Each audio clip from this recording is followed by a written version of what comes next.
Hey everyone, welcome to another edition of the Dan and Joe Sports Show. As always, I'm Dan. And I'm Joe. All right, Joe, we just had a very interesting weekend of NFL Wildcard Special. Uh, really, there were two really great games. I thought the Raiders and the Bengals game was fantastic. And then I thought the 49ers and the Cowboys game was really good.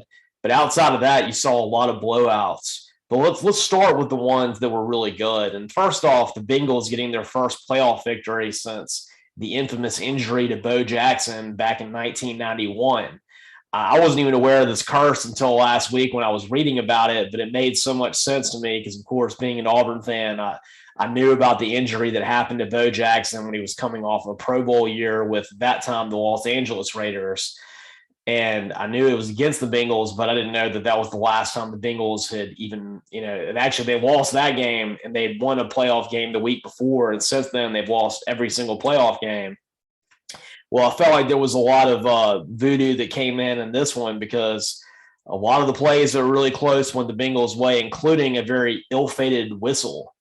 I thought that was an interesting play to kind of show why they need to really train these referees on when to blow your whistle, because I felt so bad for the Raiders defender on that play who clearly stopped because he heard the whistle. I mean, he was in perfect position to knock that ball down and stopped because he heard the whistle, and then you got a touchdown. And what was a great play by Joe Burrow to not step out of bounds.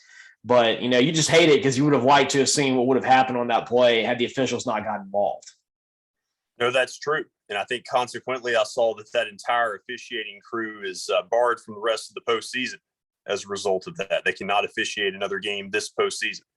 So that was definitely notable. But yeah, until you told me about that curse of Bo Jackson, like I had never connected those dots either. And I found that really interesting. And like you said, it really made so much sense when I kind of thought about it. But yeah, that was really a fun game to watch. That was a matchup I think that coming in I was really excited about, kind of seeing for the first time Joe Burrow in the playoffs. Also, kind of surprisingly, that was Derek Carr's first ever postseason game. That is very surprising for as long as he's been with the Raiders, and for what most people would probably say he's been a relatively successful career. It's surprising to hear that he's never been to the playoffs before. But, because this is the most biased show on radio, I got to give a shout out to Daniel Carlson, who made 4 field goals in that game and definitely was not the reason that they lost. And in fact, was probably the sole reason that they even made the playoffs based on 5 game winning field goals that he had and the Yeah. leading the league in scoring. And really, I mean, definitely he kept them in it. And I thought it was very fitting that the Raiders had a chance at the end to win it. And then the Bengals stopped them at the 2-yard line. The Raiders have won so many close games and they had fought with fire so much that I thought it was kind of fitting for their season to end at the 2-yard line. Yeah, that was very fitting for how things played out this season for them. I mean, still a lot of credit to them. Like you said, credit to Carlson. Just credit to this entire team, for making the playoffs with all the off the field issues and distractions they dealt with. Like I heard somebody say, I think it was in a pregame, that they may have dealt with more adversity off the field than any team in NFL history. And so to make the playoffs was definitely a testament to their fortitude as a team. We'll see, long term what happens to Derek Carr. Wouldn't surprise me if he's elsewhere next year. But as far as the Bengals, kind of my takeaway was, this is one of the more fun teams to watch in the league. This is one of those kind of up and coming teams with Jamar Chase and Burrow and T. Higgins. And, really excited to see what they do this next weekend against Tennessee. Well, Joe, it's going to be a fascinating matchup there that we'll preview in just a little bit. But the one thing I wanted to say about it now is I kind of feel like the Bengals this year are kind of like the Titans that you saw 2 years ago when they kind of came out of nowhere and beat the Ravens. They were a team that was playing with a lot of confidence late in the season, had a solid defense, and you just kind of felt like they were moving in the right direction. And they caught the Ravens at the right time and beat them. And now the Titans are sitting there in kind of the position where the Ravens were, where all season long they've been the best team in the AFC. No one thinks that the Bengals are going to have any chance against them. Could be a trap game. No, it really could be, because you have a huge advantage for the Bengals with Joe Burrow against Ryan Tannehill. I mean, Tannehill's good, but he's not Joe Burrow. That's right. All right, Joe, moving to the other game that we had during Wild Card weekend that was exciting, that would be the Cowboys 49ers game. And Joe, I got to say that if you're a Cowboys fan, this has to rank among the most disappointing playoff losses they've ever had. We all know that the history of the Dallas Cowboys franchise in the last 30 years has been one that's been riddled with playoff losses. In fact, I think they've only won, two playoff games in the last 30 years. And, this was a team that for parts of the season was very dominant, great offense, and at times their defense, led by Van Der Esch and a really great linebacking crew, could really shut down people and completely, make your offense non-existent. And so they were a team that when everything clicked right, they were among the best teams in the NFL. But they played a 49ers team that we knew they were gritty, got a good defense, obviously. They've got a quarterback that has gotten a lot of confidence back in what you're seeing. And, they also, they know how to win in the postseason. That's something the 49ers have. They've had it throughout their entire franchise. They're never a team that you want to see on the other side of you during the postseason. And I think that was a lot of the reasons you actually picked them to beat the Cowboys in a very good upset pick last week. But Joe, we've heard that the last 2 days, Mike McCarthy has had meetings with Jerry Jones. Are you going to be surprised if we hear within the next few days that McCarthy's going to be let go as the Cowboys coach after that disappointing loss? Oh, not at all. And I heard yesterday on another show, they were talking about the speculation that Dan Quinn is going to be a heavy favorite for multiple jobs this offseason. I think there are at least like 7 or 8 coaching vacancies already. And so it's my speculation that as Dan Quinn starts to interview for some of these other jobs, the Cowboys are going to start thinking, and Jerry Jones, we don't want to lose him. Because you look at this season, one of their best performances was against the Saints when Dan Quinn filled in as the interim coach. And there was suddenly a lot of energy on that sidelines that you just don't see with Mike McCarthy. And so I think in order to not lose him or lose Kellen Moore, you could definitely see McCarthy fired. Like to your earlier point, though, this franchise has just been riddled with a playoff disappointment over the last quarter century plus. I've talked about it before, the fact that they have not been to an NFC championship game since like 25 years. And think about the teams that have been to the NFC championship game since then. Jacksonville's been twice. The Saints have been 3 times. It's just crazy. It's like a different world now. And then finally, Dan, the most glaring statistic I saw was that Nick Saban has the same number of playoff wins at AT&T Stadium as the Cowboys. So that would be 0 then. Well, I think he has the college football playoff. Okay. I see what you're saying. 2 or 3, and they had like the same number. Yeah, that is an upsetting stat right there. You got to think with the Cowboys. They keep getting all the players. They have all the money in the world. They have the best facilities. You can't really deal with the level of success that they have right now with everything that's around them. And, I was very hesitant about the Mike McCarthy hire to begin with, because in my mind, I've always felt like he was one of the more overrated coaches to ever win a Super Bowl. He did it with Aaron Rodgers at like the very peak of his career. That still never surrounded Aaron Rodgers with any offensive talent, never, got that ball moving for him. And then the last, 4 or 5 years that he was with the Packers, a couple of the years they didn't make the playoffs and really just kind of, fell apart. And I really felt like that was a missed opportunity for the Packers organization when they had maybe the best player in all of football. He's kind of like the Doc Rivers of the NFL. Doc Rivers is the one championship with Boston, and everybody always hires him, but he always loses in the playoffs. Yeah, that's a good thought.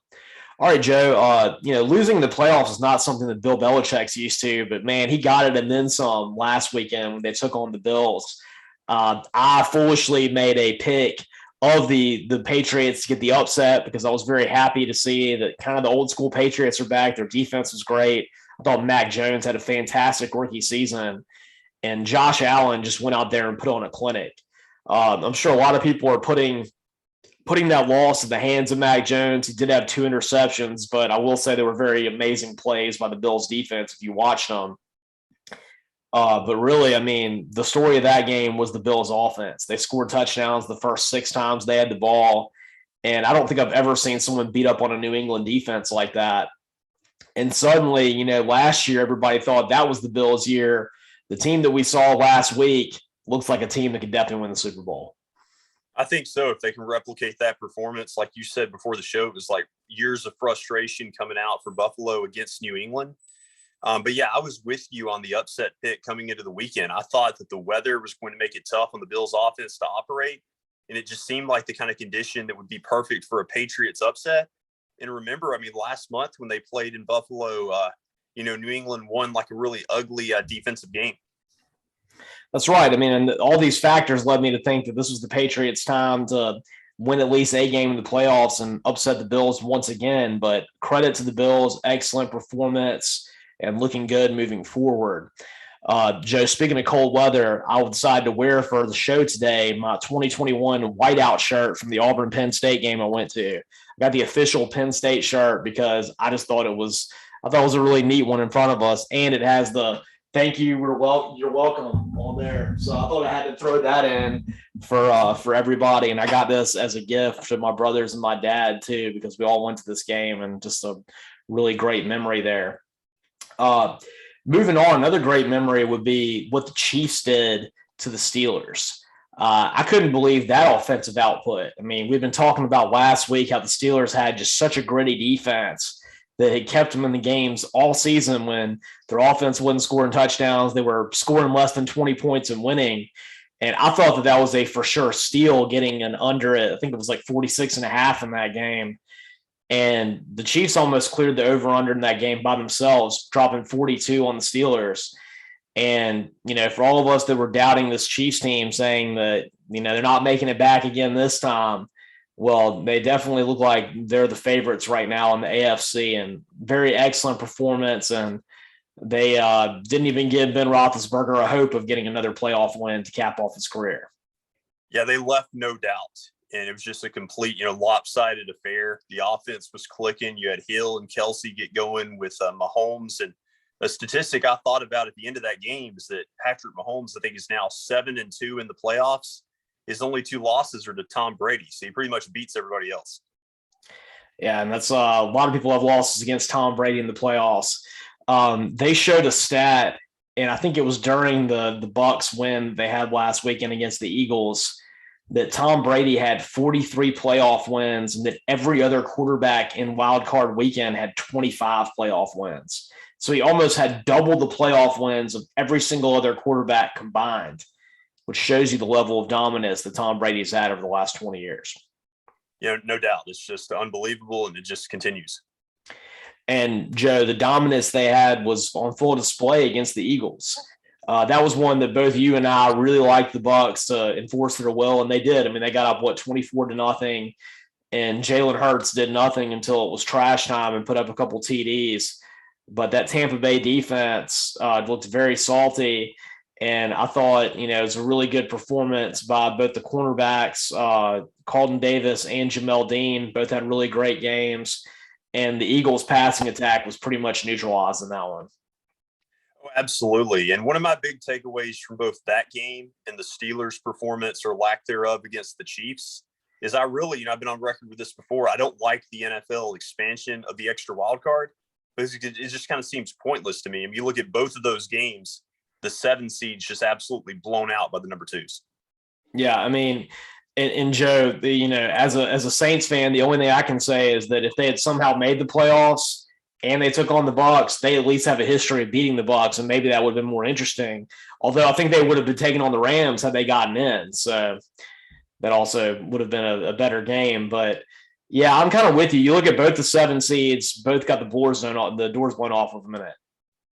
Yeah, I mean, the last 2 years since they expanded the playoffs, 7 seeds are 0-4 against 2 seeds, and 3 of the games have been like double-digit losses. Well, the only thing I could say that I like in the playoffs now is I do love the Nickelodeon telecast. I watched that again with the Cowboys 49ers game, and it just makes you so happy. The slime everywhere.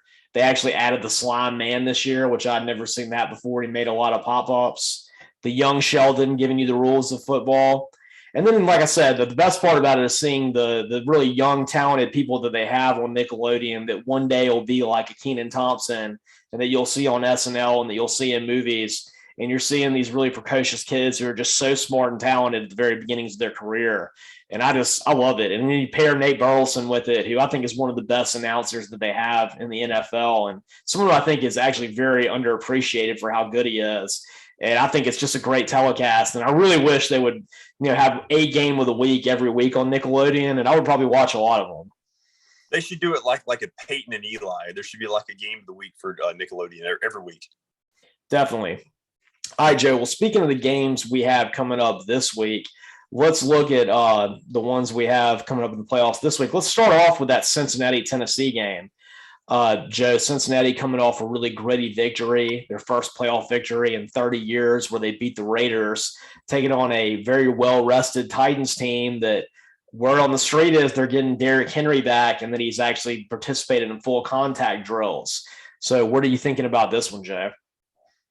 I mean, it feels like Titans should win, but it's hard to say, and here's the reason. My caveat is when I look at all four of these matchups, I feel like these are four of the most highly anticipated matchups on a given weekend that I can remember in the divisional round. I mean, usually you have one kind of dud game, but all of these matchups, like you could hype up, and I feel like I would be like, yeah, I can't miss this matchup. And even this game, even though it feels like the Titans could pull away as the number one seed, you just feel like there's something electrifying about that Cincinnati offense with Burrow and Higgins and Chase that makes me feel like I got to watch this game. And so I kind of feel like this is still going to be a one possession game. I feel like all four of these games have a chance to be one possession.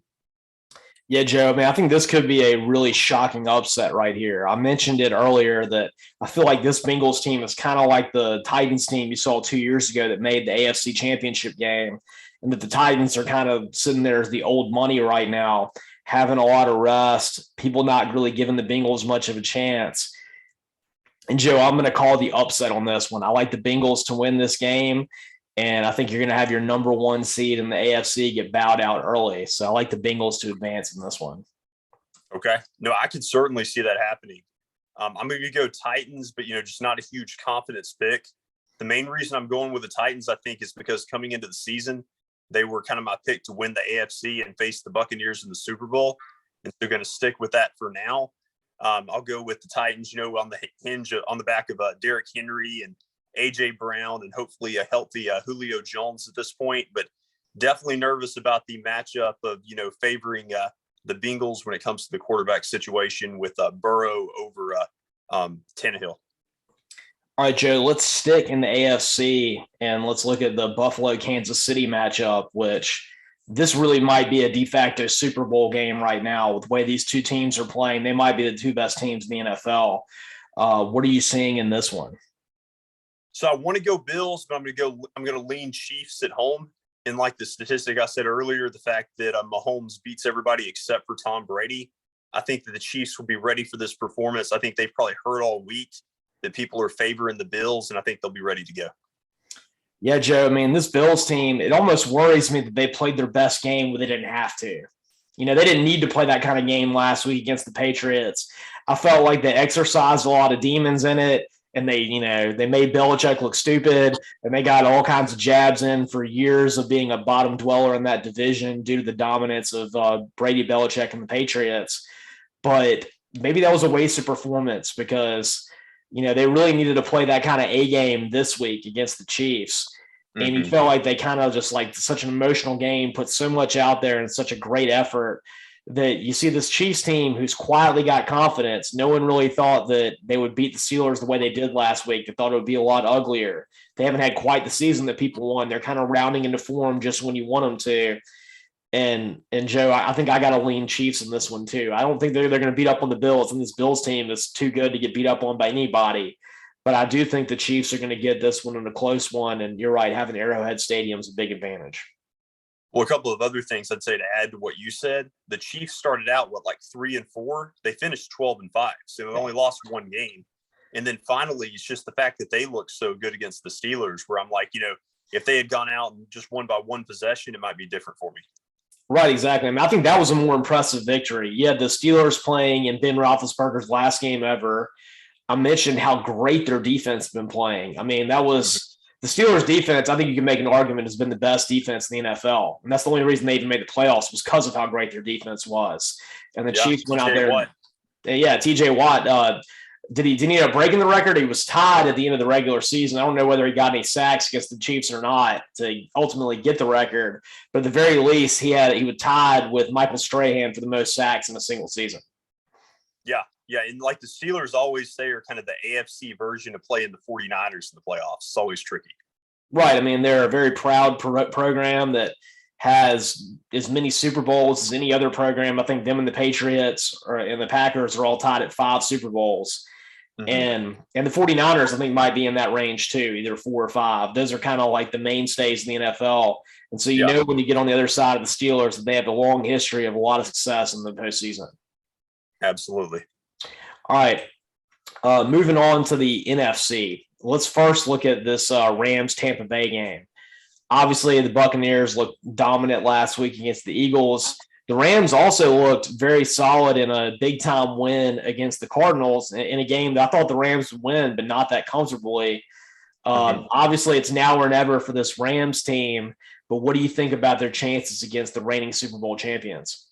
They've got a really good chance because that defensive front can definitely cause trouble for Tom Brady. You know, they're not going to have as many offensive weapons. It's very documented without Godwin and Brown.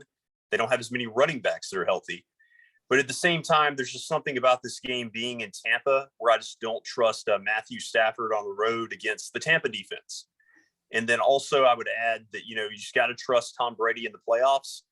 And people were probably going to try to make a big deal out of the Rams beating the Buccaneers the last 2 years in the regular season. But we saw last year with our Saints, their regular season success against the Buccaneers didn't matter in the playoffs. Exactly. So I'm kind of leaning Buccaneers, but I think just another close game. Joe, I like the Bucs right here, and I may even like the Buccaneers in double digits. I think that them covering is a good bet. This Rams team is a plethora of talent. But I feel like it's like assembled too much talent at once for too much egos where I just don't think the mesh is there. And this Bucs team just really, they fit so well together. And, they lose Antonio Brown and doesn't even matter. They're just clicking right along. Their defense is playing at such a high level too. And that's what I really like about this game. And Joe, that leads me to my line of the week. My line of the week is taking the under on this game. Both of these defenses are just excellent with Tampa Bay and with the Rams. You got 48.5 points. I wouldn't be shocked if this game was like 17-13 or 17-10, 20-10, somewhere in that range.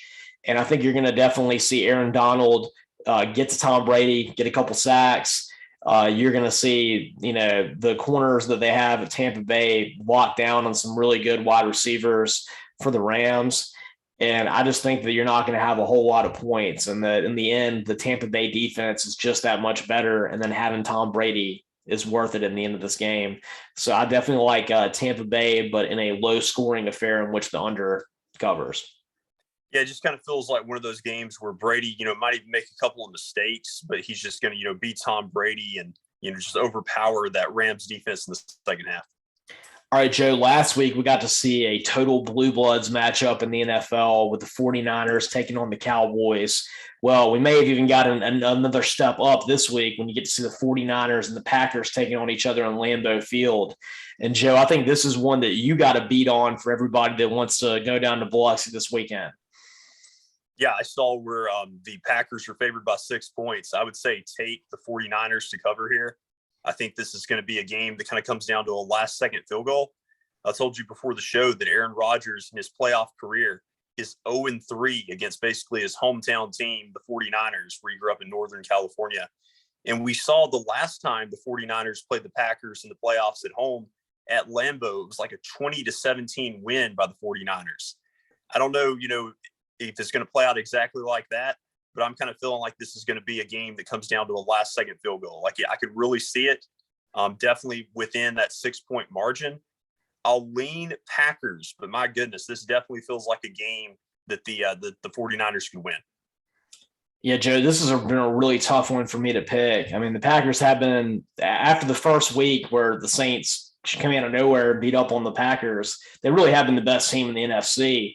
But this 49ers team just scares me, though. They've been playing just with such reckless abandon since that fourth quarter against the Rams. I mean, what a comeback they had to come back to even make the playoffs at all.